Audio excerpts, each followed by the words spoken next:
संसार में जीने खाने की वस्तुएं हर किसी के पास मिल जाती है, कोई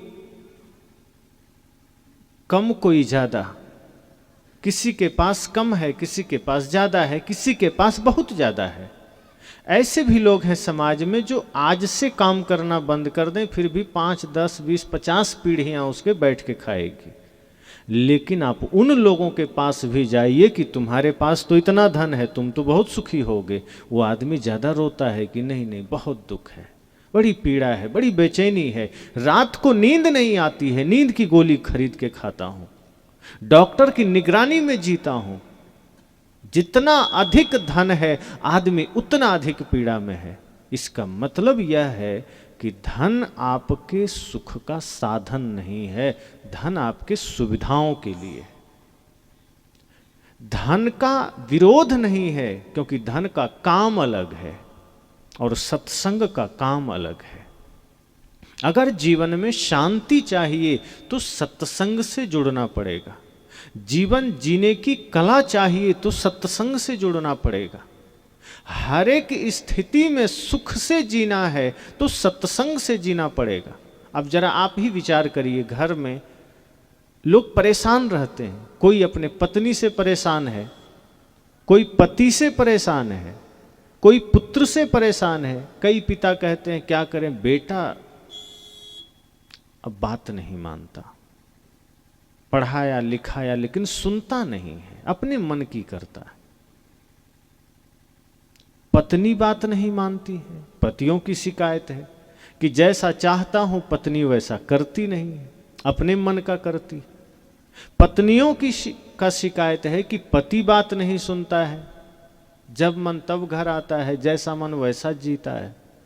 तो कोई पति से दुखी है, कोई पत्नी से दुखी है, कोई पुत्र से दुखी है। जिस पुत्र के लिए उसने तपस्या किया, व्रत रखे कि पुत्र नहीं हो रहा है, पुत्र हो जाए तो सुखी हो जाएंगे, वो पुत्र जब हो गया, अब पुत्र बात नहीं मानता है तो पिता पुत्र से दुखी हो जाता है कि पुत्र तो है लेकिन आज्ञा नहीं मानता। तो पुत्र है तो वो भी दुख का कारण है, पत्नी भी दुख का कारण है, पति भी दुख का कारण है। किसी न किसी रूप में आप घर परिवार में दुखी हैं। कोई बहू है सास से दुखी है, सास है तो आप पूछिए तो कहेगी क्या करें, मेरी बहू तो बात ही नहीं मानती, पड़ोसी बात नहीं मानते, मित्र बात नहीं मानते। कई ऐसे गुरु हैं वो कहते हैं शिष्य बात नहीं मानते, शिष्य कहते गुरुजी मेरे अनुकूल नहीं है। अब इस स्थिति में आपके पास क्या रास्ता है? क्या धन आ जाएगा तो सुखी हो जाएंगे? क्या बढ़िया घर बना लेंगे तो सुखी हो जाएंगे? नहीं। सदगुरु कहते हैं सत्संग आपको स्वयं में समाधान देता है कि अगर बेटा बिगड़ गया, पति पत्नी कोई भी बिगड़ गए, सास ससुर बिगड़ गए, मित्र बिगड़ गए, तो उन्हें ठीक करने के बजाय हम स्वयं को कैसे ठीक कर लें कि हमें दुख ना हो। हम किस तरह जिए कि कोई बिगड़ा भी रहे तो हम सुखी हो जाएं। क्योंकि दुनिया को ठीक करके स्वयं को खुश रखना यह संभव नहीं है, क्योंकि एक को ठीक करोगे दूसरा बिगड़ जाएगा। मान लो किसी तरह पत्नी या पति ठीक हो गए तो पुत्र नहीं बात मानेगा, पुत्र ठीक हो गया तो सास ससुर बात नहीं मानेंगे, वे भी मान लिए तो मित्र नहीं मानेंगे, वे भी मान लिए तो पड़ोसी कुछ ना कुछ उपद्रव कर देंगे।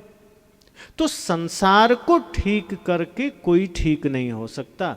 जिसे एक आदमी से संत ने कहा ध्यान करो, उसने कहा कैसे ध्यान करें? ध्यान करने जब भी बैठता हूं तो ध्यान भंग हो जाता है, ध्यान करने बैठता हूं तो ध्यान में बाधा आ जाती है। तो कहा श्वासों पर मन को ठहराओ, नाद पर मन को ठहराओ, या दृष्टि पर मन को ठहराओ, अर्थात रूपाभ्यास करो, शब्दाभ्यास करो, किसी चीज पर मन को ठहराओ। कहा संभव नहीं होता। जब भी ध्यान में बैठता हूँ गली में कुत्ते भौंकने लगते हैं, ध्यान वहीं चला जाता है।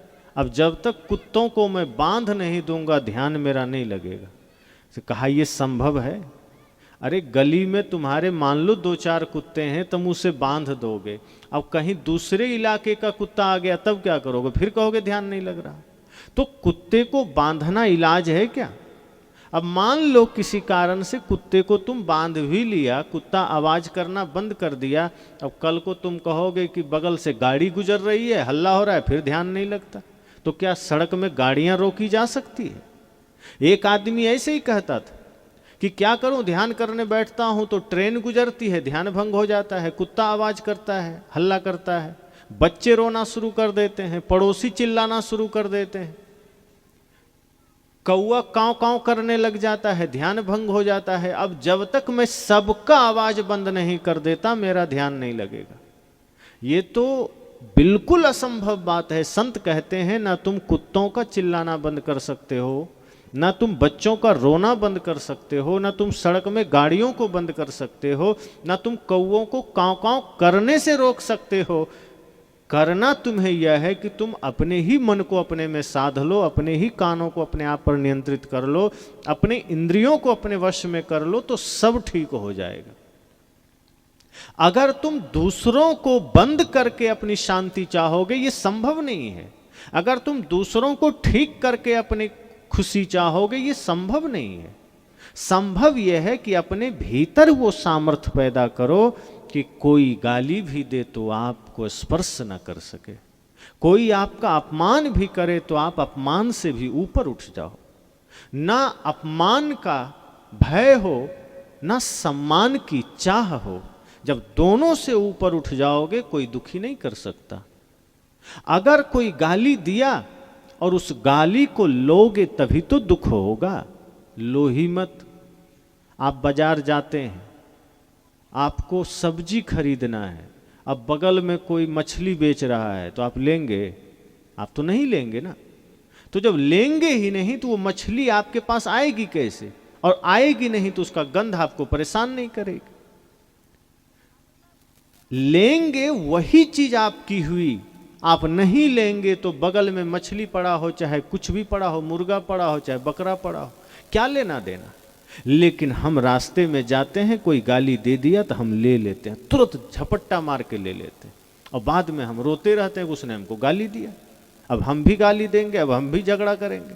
संत कहते हैं किसी ने गाली दिया तुम मत लो, तुमको जो लेना है वही लो। जिसके पास गाली है वो गाली बेच रहा है, जिसके हृदय में नफरत है वो नफरत बांट रहा है, जिसके हृदय में झूठ है वो झूठ बोल रहा है, जिसके हृदय में छल है वो छल कर रहा है। तुम्हारे पास क्या है ये तुम देखो। अगर तुम्हारे पास भी गाली है, तुम्हारे पास भी नफरत है, तभी तुम उसका लोगे। अगर तुम्हारे हृदय में प्रेम है, भक्ति है, सत्संग है, तुम लोगे ही नहीं।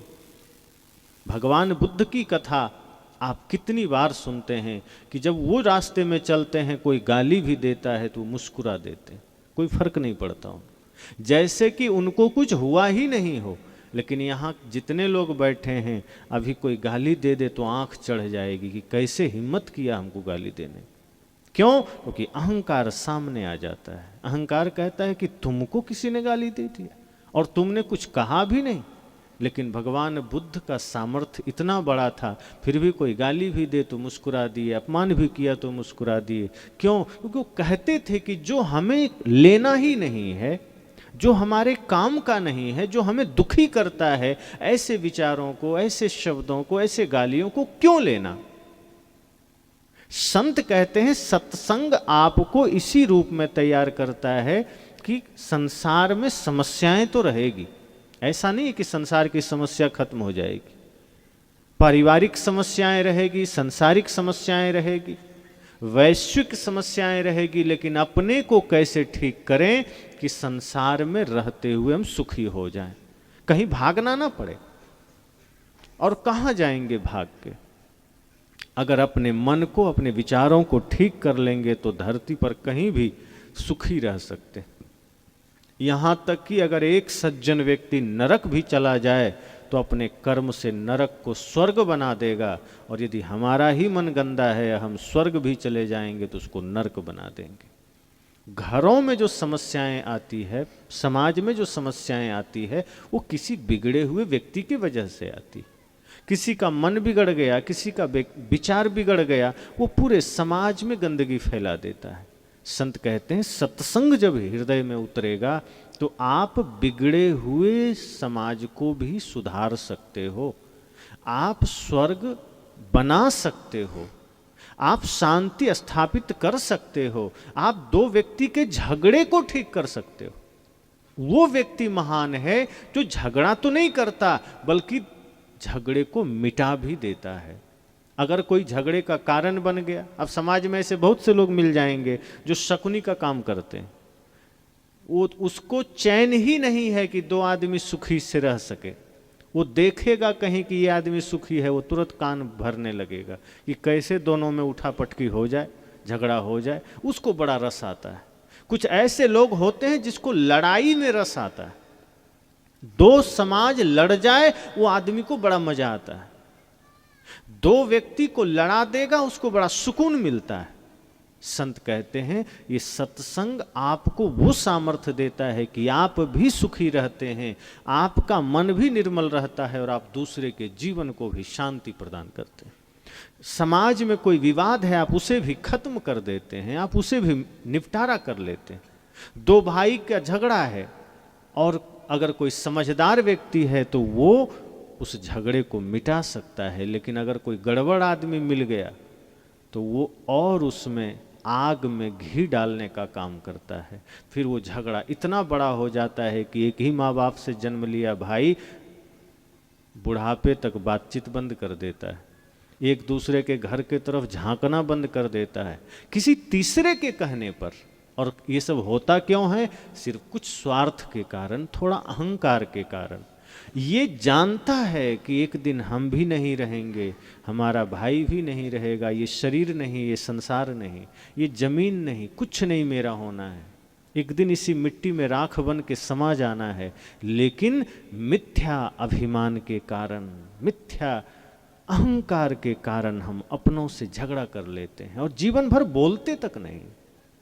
ठीक है, अगर कोई बुरा आदमी है तो उससे उपेक्षा का भाव रखिए।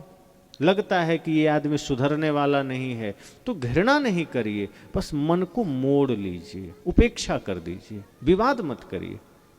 तो ये सत्संग हमें जीवन जीने की कला देता है कि हम जिए कैसे। सुबह से शाम न जाने कितने लोगों से मिलना जुलना होता है, कभी किसी से ऊंच नीच हो गया, किसी का व्यवहार हमें पसंद नहीं आया, हमारा किसी को पसंद नहीं आया। तो उस स्थिति में सत्संग हमें स्थिरता देता है कि चिंता मत करो, छोटी छोटी बातें जीवन में जब भी आवे सावधानी से, ध्यान से उस पर विचार करके उनका सामना करो। अगर कोई निंदा कर दिया, किसी ने शिकायत कर दिया, किसी ने चुगली कर दिया, तो चिंता मत करो, ये सोचो कि उसका काम उसने किया, उसका काम था, जो उसका मन में था उसने किया। हमें क्या करना है ये हमें सोचना है, दूसरे के अनुसार हमें नहीं करना है कि वो गाली दिया तो हम भी गाली देंगे, वो लड़ाई किया तो हम भी लड़ाई करेंगे, वो झूठ बोला तो हम भी झूठ बोलेंगे, फिर तो हम उसके अनुसार चलने लगे, वो जैसा चाहा हमको करवा लिया, फिर तो वो हमें जैसा चाहा वैसा बना लिया।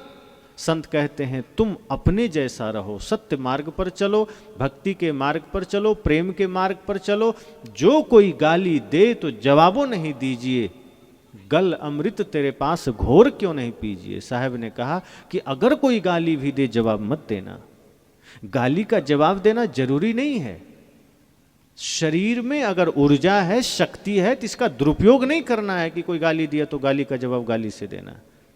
शक्ति का मतलब ये नहीं कि किसी ने आपको गाली दिया और गाली ही देना है, झगड़ा ही करना है। शक्ति का मतलब ये है कि गाली का जवाब गीत से दो।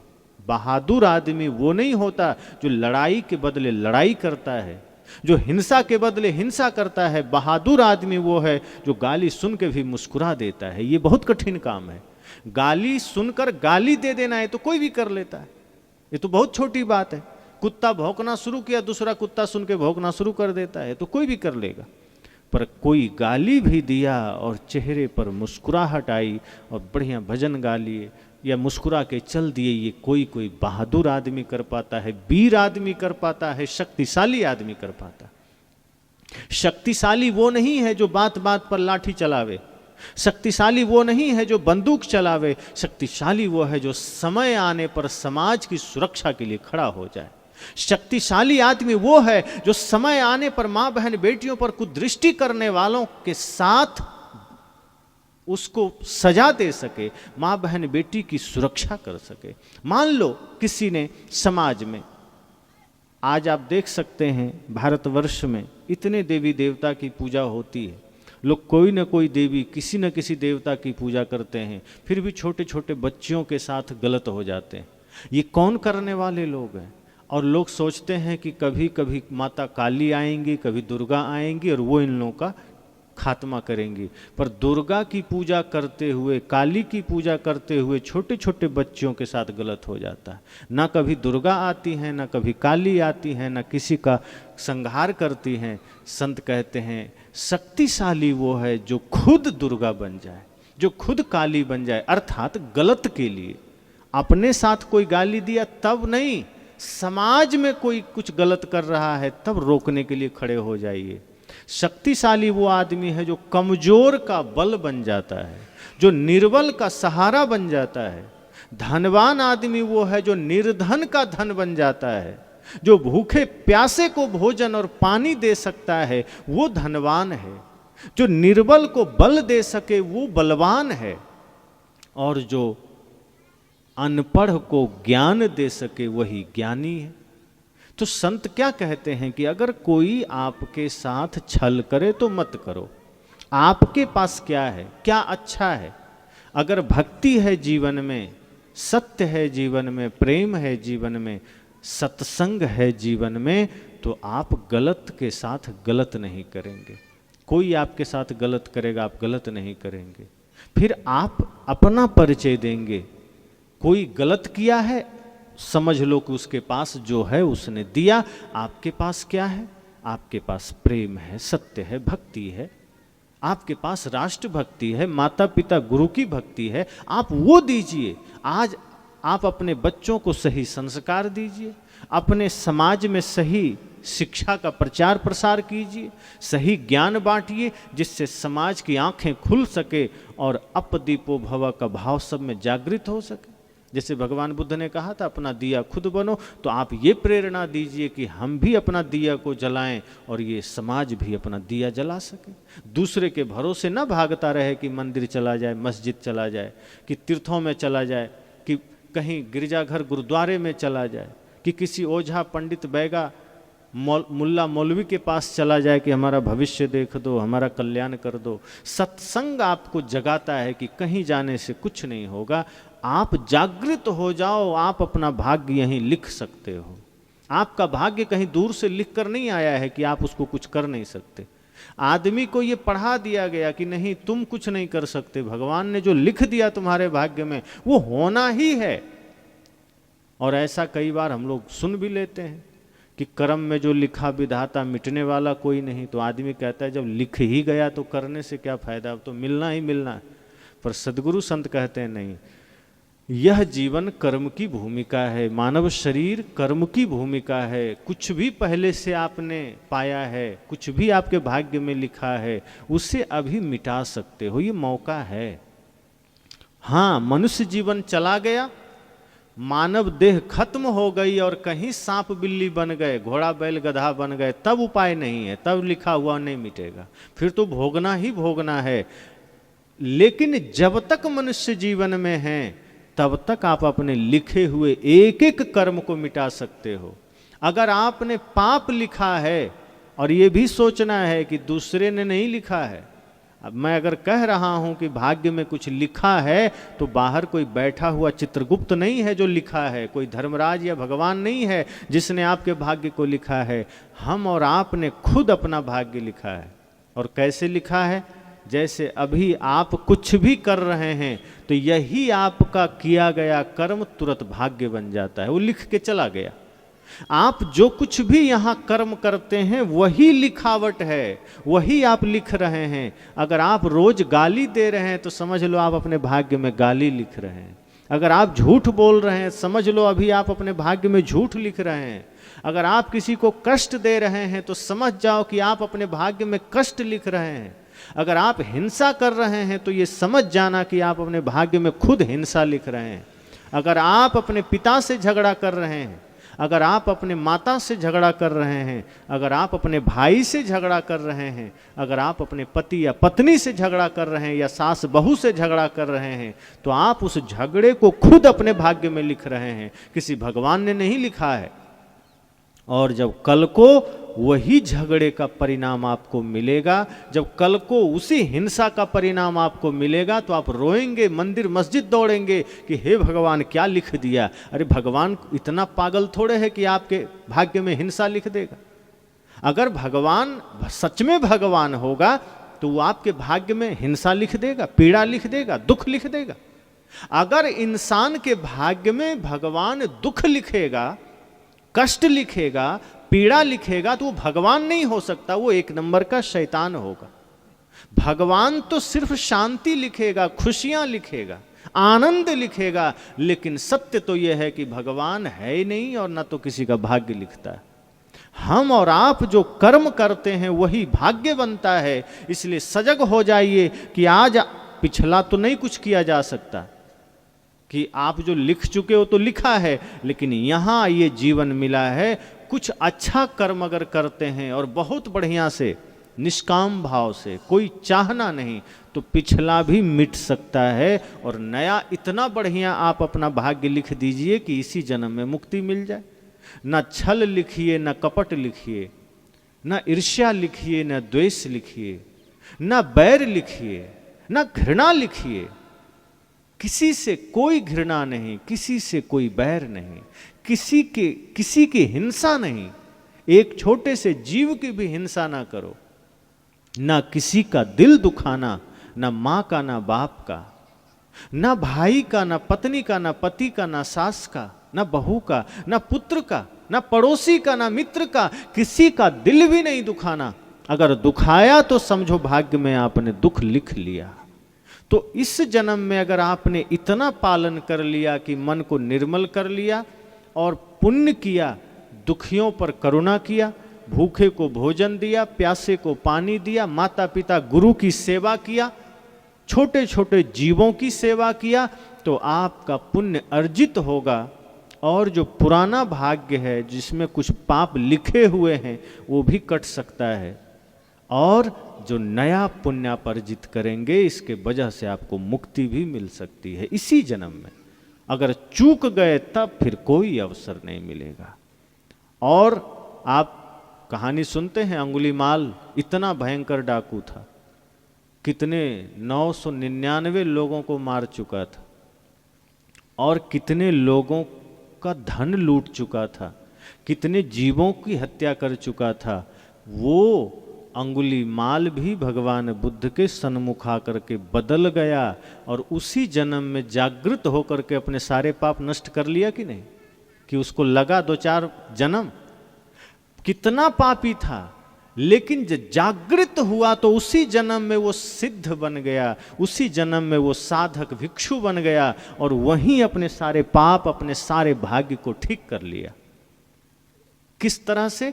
जैसे मान लो कोई गुफा है और उसमें लाखों वर्ष से कभी दिया नहीं जला, अंधेरा है, और उसमें उजाला करना है तो कितने दिन लगेंगे?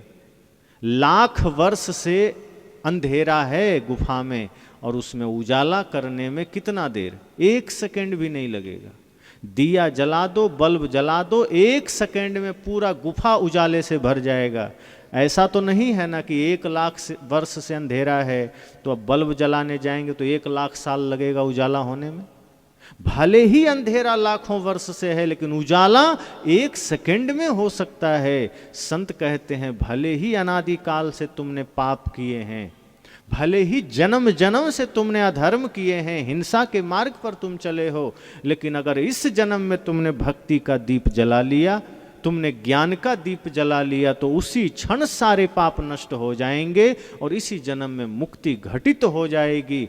और जैसे रत्नाकर वाल्मीकि हुआ, जैसे अंगुलीमाल सिद्ध साधक हुआ, वैसे ही आप भी परमात्मा हो जाओगे, स्वयं भगवान हो जाओगे, स्वयं शिव हो जाओगे। इसलिए सत्संग जरूरी है। इसलिए ये मत सोचिए कि अरे अब जो हो गया वो तो मिटेगा नहीं, मिट सकता है।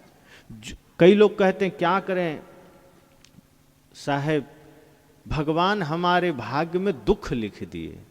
ऐसे बोलते हैं जैसे सामने देखे हों लिखते हुए, कि जैसे भगवान कहीं लिख रहे हैं और ये चुपके से देख लिए। जिनका अता पता नहीं, आप उनका नाम लेके अपने को कोस रहे हो कि क्या करें भगवान दुख लिख दिए, क्या करें भगवान ने बेटा नहीं दिया, क्या करें भगवान ने धन नहीं दिया। अरे सारी समस्या का जिम्मेदार भगवान है, तो फिर भगवान बोलते क्यों उसको? शैतान बोलो ना।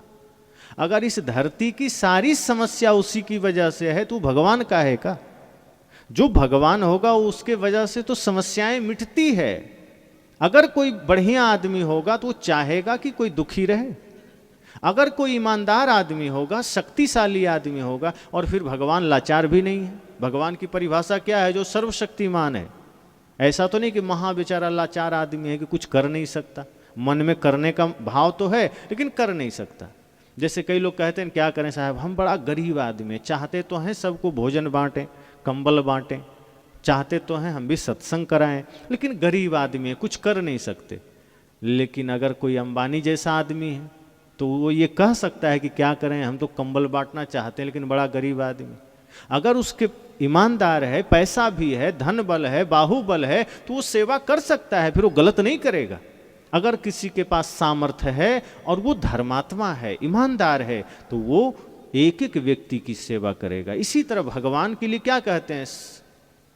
सामर्थ्यशाली है, सब कुछ उनके पास है, सबको चलाने वाले हैं, सर्वशक्तिमान, सर्वेश्वर। और उनके रहते हुए अगर समाज में दुख है, उनके होते हुए अगर समाज में विरोधाभास है, अगर जाति जाति में ये देश बंटा है, संप्रदाय संप्रदाय में अगर लड़ाई झगड़े हैं और एक दूसरे को काटा है, और अगर एक एक कोई धनी कोई गरीब है, कोई भूखा है, कोई लाचार है, कोई फुटपाथ पर सोने को मजबूर है, कोई रात में ठिठुर रहा है, कोई जीव पीड़ा में है, तो इसका सारी जिम्मेदारी भगवान की है। इसका मतलब कि उसके भीतर करुणा है ही नहीं, दया है ही नहीं, सामर्थ्य है ही नहीं। अगर होता तो वो किसी को दुखी नहीं रहने देता। लेकिन हम टाल देते हैं, क्या करें, भगवान की इच्छा, भगवान की माया। पर ध्यान रखना, भगवान होते तो ऐसा कुछ नहीं होता, फिर संसार अलग होता। फिर यहाँ ना हिंदू होते, ना मुसलमान होते, सिर्फ इंसान होते, सब भगवान को भजने वाले होते। ना कोई धनी होता, ना गरीब होता, सब सुखी होते। ना कोई दुख में होता, ना कोई पीड़ा में होता। एकदम एक रंग, जैसा कल्पना किया जाता है ना स्वर्ग में कि सब सुखी हैं, सब शांत हैं, वैसे ही इस धरती पर सब होते। भगवान के होते ये हो नहीं सकता। इसलिए ये तो भूल जाओ कि बाहर कोई भगवान बैठा है।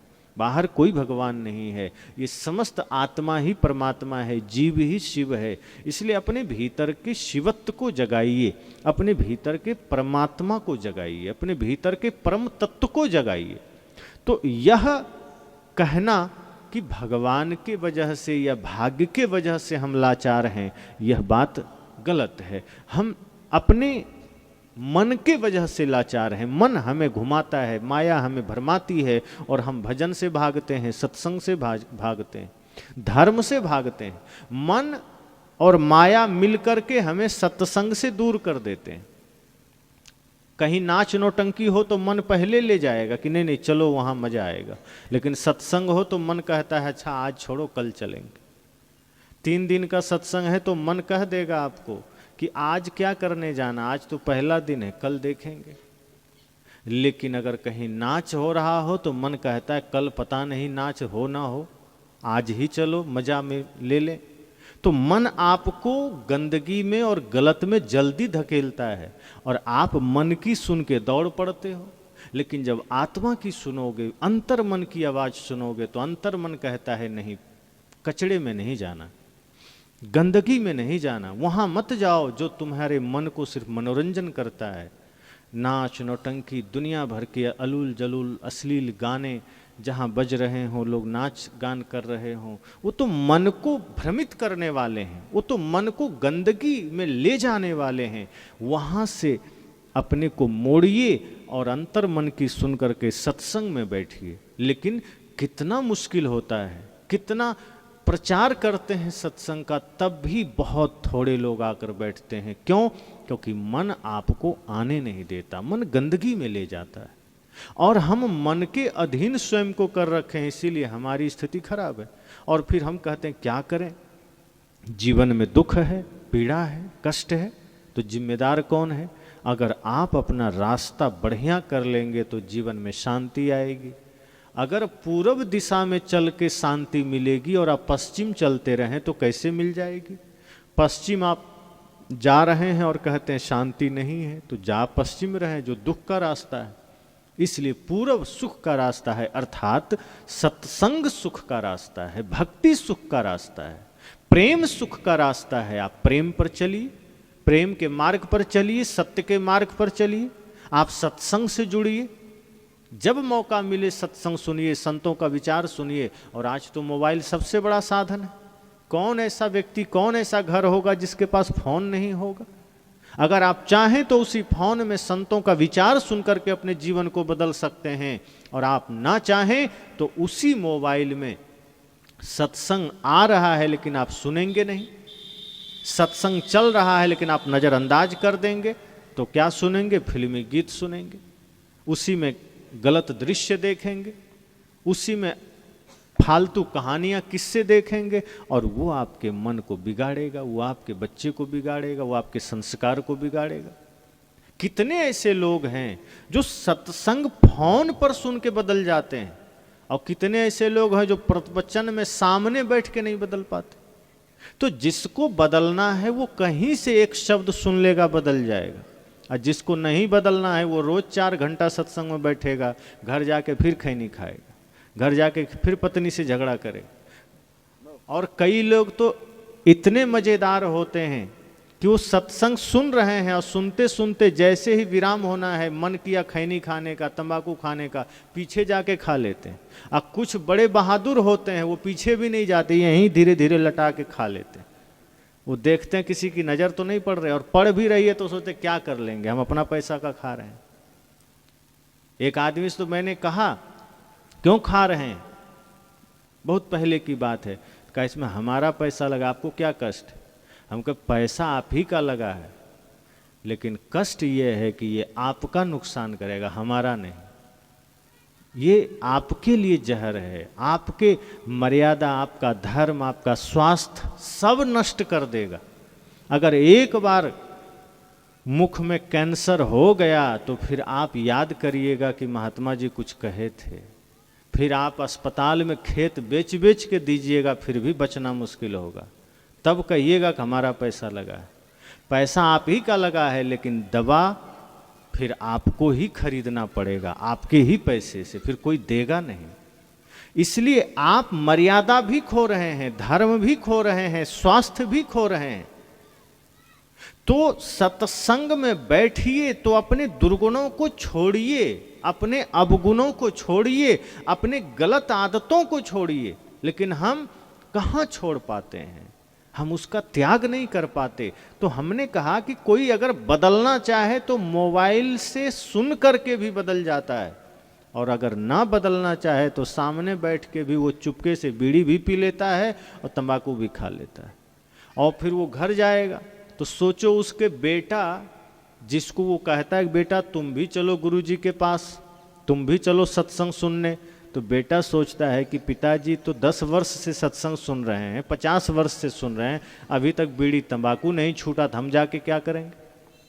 पिताजी का अभी कड़वा बोलना नहीं छूटा, अभी भी बेटे को डांटते हैं, गाली देते हैं, तो बेटा सोचता है सत्संग से यही सब सीखते हैं क्या?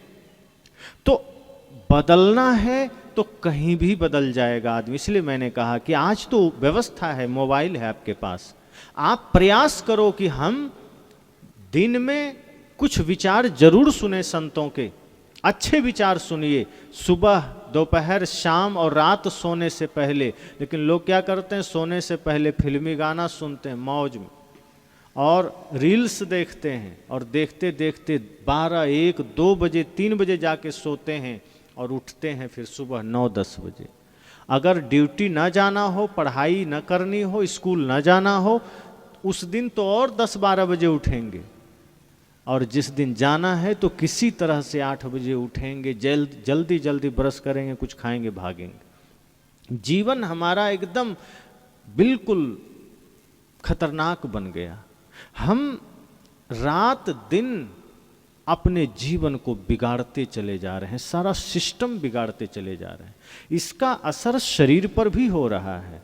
आज हर कोई शरीर से कितना भयंकर रोगी हो रहा है, और मन रोगी हुआ तो शरीर रोगी होना ही होना है। मन रोगी हुआ तो हम गलत करना शुरू कर दिए, और उसका असर शरीर पर हुआ तो पेट से कोई बीमार हो गया, कोई दिमाग से बीमार हो गया, किसी को शुगर हो गया, ब्लड प्रेशर हो गया, किसी को थायराइड हो गया, किसी को कब्ज हो गया।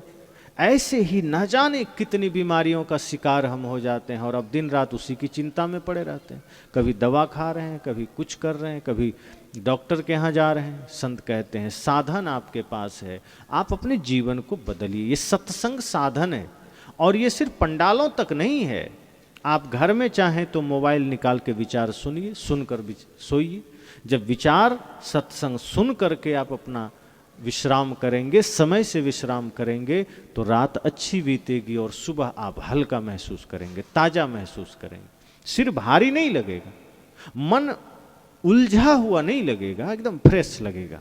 और फिर सुबह संकल्पित होकर के बढ़िया अपना दैनिक क्रिया से निवृत्त होकर के संकल्प बढ़िया लीजिए और अपने कार्य में लग जाइए, दिन भी बढ़िया बीते। इसीलिए संत कहते हैं सत्संग आपको जीवन जीने की कला देता है। कैसे बोलना है, कितना बोलना है, ये कला सत्संग देता है। आपके जीवन में किसी से कोई झगड़ा नहीं होगा अगर सत्संग जीवन में उतर गया। हम झगड़ते ही स्वार्थ में हैं। किसी ने हमारी बात नहीं मानी, हम दुखी हो गए। किसी ने हमें गाली दिया, हम दुखी हो गए। किसी ने हमारे मन के अनुकूल नहीं किया, हम दुखी हो गए। हम अपनी बात मनवाने के लिए तैयार हैं। हम निरंतर इन्हीं विचारों के साथ चलते हैं, जीवन को उलझाते हैं और पीड़ित होते हैं। इसलिए मैंने कहा कि ये सत्संग का बड़ा सुंदर अवसर है जो हमें जीवन जीने की कला देता है कि हम कैसे बढ़िया जीवन जी सकते हैं, कैसे हम अपने घर को सुंदर बना सकते हैं। अब घर को सुंदर बना सकते हैं, इसका अर्थ यह नहीं है कि बढ़िया पेंट कर दो तो घर सुंदर हो जाएगा। अक्सर लोग यही सोचते हैं घर में बढ़िया पेंट कर देंगे, बढ़िया पर्दे लगा देंगे, नीचे टाइल्स मार्बल लगा देंगे, ग्रेनाइट लगा देंगे, अच्छा लाइट लगा देंगे तो घर सुंदर हो जाएगा। नहीं, घर सुंदर उससे नहीं होता। वो तो बाहरी चमक दमक है, वो कर दो तो ठीक, झोपड़ी रखो तो भी ठीक, कोई दिक्कत नहीं। घर सुंदर होता है आप सबके सुंदर विचारों से। अगर झोपड़ी भी है और उसमें रहने वाले लोग प्रेम में जीते हैं, उसमें रहने वाले लोग सत्य और भक्ति में जीते हैं, तो उस घर से बड़ा मंदिर कोई और नहीं। और यदि आपस में सब लड़ते हैं, झगड़ते हैं, तू मैं करते हैं, मांस मछली खाते हैं, अंडा का सेवन करते हैं, नशा करते हैं, दुर्व्यसन करते हैं, तो वो बढ़िया टाइल्स मार्बल भी लगा है घर में, बढ़िया पर्दे भी लगे हैं, तो समझना कि वो नरक है, बूचड़ खाना है। अब आप तय करो कि आपको किस घर में रहना है, बढ़िया सुंदर पवित्र घर में या बूचड़ खाना में। पवित्रता झोपड़ी में भी आ सकती अगर आपका मन पवित्र हो जाए, अगर आपका खान पान पवित्र हो जाए। पर आज तो हम संतों के विचार भी सुनते हैं, महापुरुषों के विचार भी सुनते हैं, हमारा खाना भी बिगड़ गया, हमारी वाणी भी बिगड़ गई, बोलेंगे भी तो अब बाहर से तो अच्छा लगेगा सब देखने से, कितना अच्छा आदमी है, कितना बढ़िया है सबका जीवन, लेकिन जैसे ही मुख से बात निकलेगी तो एकदम आग, दूसरा आदमी तुरंत झल्ला जाए। तो बाहर से तो सब बढ़िया लगता है, लेकिन बोलेंगे तो गंदा, खाएंगे गंदा, सोचेंगे गंदा। सदगुरु कहते हैं घर को भी मंदिर बनाओ, घर को भी सुंदर बनाओ। आपका घर ही है जहां आप सबसे ज्यादा रहते हो। आप मंदिर कभी कभी जाते हो, उसको साफ रखते हो। जिस घर में आप सदा रहते हो उसको कचरा बना के रखते हो, व्यवस्थित नहीं रखते हो। घर को मंदिर बनाइए। और ये कला भी सत्संग से मिलती है। अगर हमने अपने घर को मंदिर बनाया तो उस मंदिर में फिर आप सदा आनंदित रहेंगे। जिस दिन घर मंदिर बन गया फिर वहां कोई कचरा नहीं आ सकता है। लेकिन हम घर को कभी मंदिर कहाँ बना पाते। माता पिता घर में रहते हैं, हम कभी ये कहाँ अनुभव करते हैं कि यही हमारे लिए तीर्थ हैं, यही हमारे लिए भगवान है। छोटे छोटे बच्चे रहते हैं, हम कहाँ सोचते यही हमारे लिए भगवान है। एक दूसरे में परमात्मा को देख कहाँ पाते हैं, हम तो एक दूसरे में दुश्मन देख लेते हैं। भाई भाई में अपना दुश्मन देख लेता है, देवरानी जेठानी एक दूसरे में दुश्मन देख लेती हैं, सास बहू एक दूसरे में दुश्मन देख लेती, और यही घर को नरक बनाता है, यही घर को तोड़ता है। सदगुरु कहते हैं सत्संग आपको जीवन जीने की कला देता है कि हर घड़ी हर क्षण आप अपने जीवन को सुखी बनाइए। सबसे बड़ी समस्या जीवन की यही तो है कि हर आदमी दुखी है। आखिर सत्संग हम सुनते क्यों हैं? अपने जीवन के दुख को मिटाने के लिए। अगर सब सुखी होते तो सत्संग की जरूरत न पड़ती। अगर सभी स्वस्थ होते तो डॉक्टर की आवश्यकता नहीं पड़ती। अगर सभी पढ़े लिखे होते तो मास्टर की आवश्यकता नहीं पड़ती।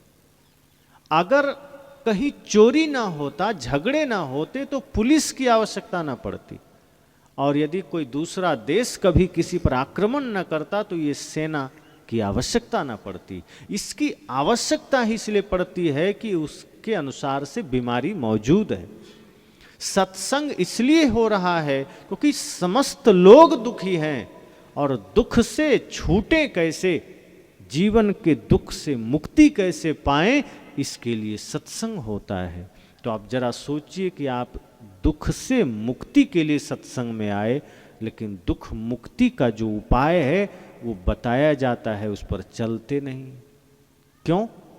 क्योंकि उपाय थोड़ा महंगा लगता है, कठिन लगता है।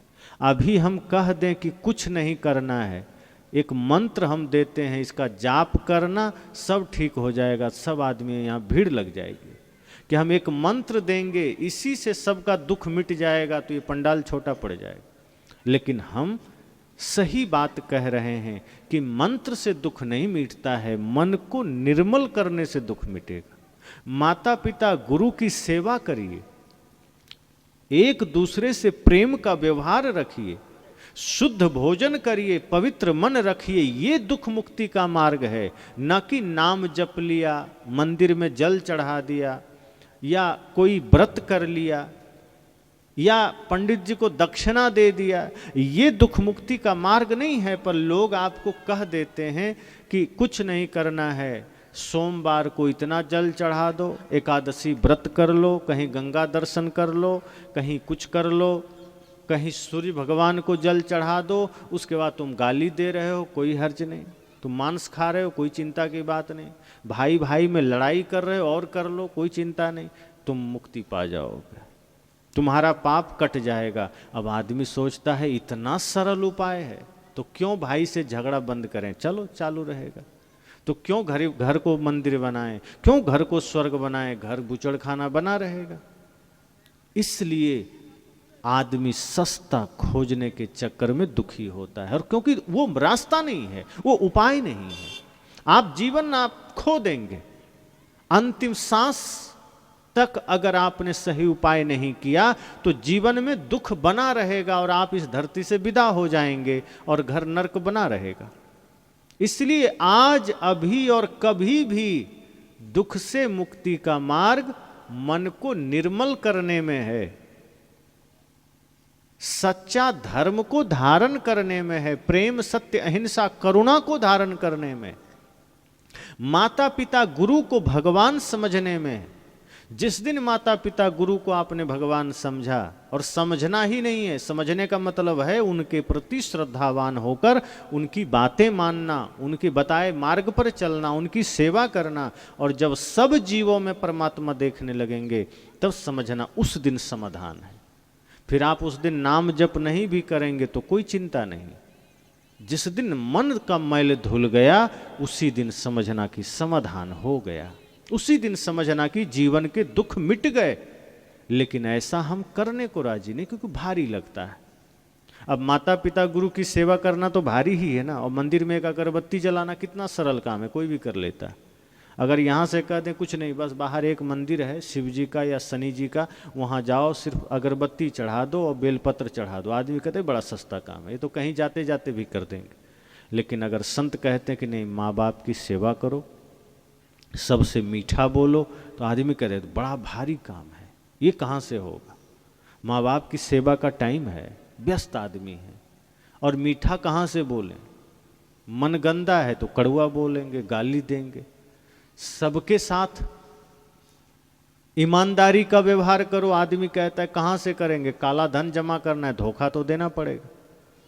अब अगर काला धन जमा करना है, बैंक बैलेंस बढ़ाना है, तो ईमानदारी से होगा।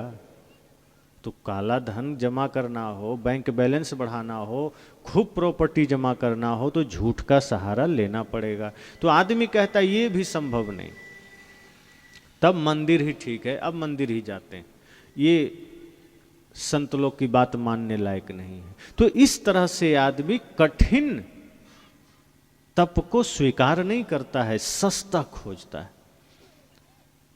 और सस्ता, आप जानते हैं कि अगर आप सस्ता चीज खोजेंगे तो नकली मिलेगा, तत्काल तो आपको राहत दे देगा, लेकिन वो बार बार खराब हो जाएगा।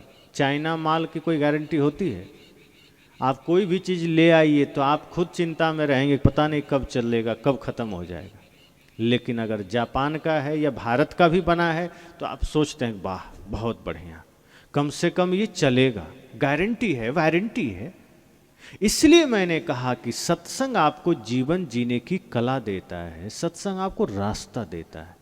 आप कितना भी गरीब हैं, धनी हैं, अमीर हैं, कुछ भी हैं, आप झोपड़ी में रहते हैं, महल में रहते, चिंता नहीं करिए, बस सत्संग में बताए हुए बातों के साथ बिताइए जीवन। झाड़ू लगाइए घर में कि मंदिर में लगाइए, सड़क में लगाइए, भोजन बनाइए, कपड़े धोइए, खेत में काम करिए, दफ्तर में काम करिए, लेकिन सदैव ये ध्यान रखिए कि मन में कोई गंदगी नहीं आने देंगे। मन में भक्ति बनी रहे, मन में प्रेम रहे, मन में सत्य रहे, मन में सबके प्रति श्रद्धा का भाव रहे।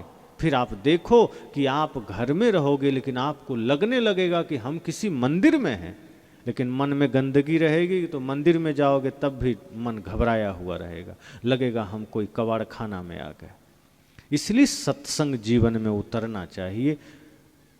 यह आपको जीवन जीने का ढंग देता है, जीवन जीने की कला देता है। तो इसी तरह से जीवन में हमें सत्संग को उतारना है।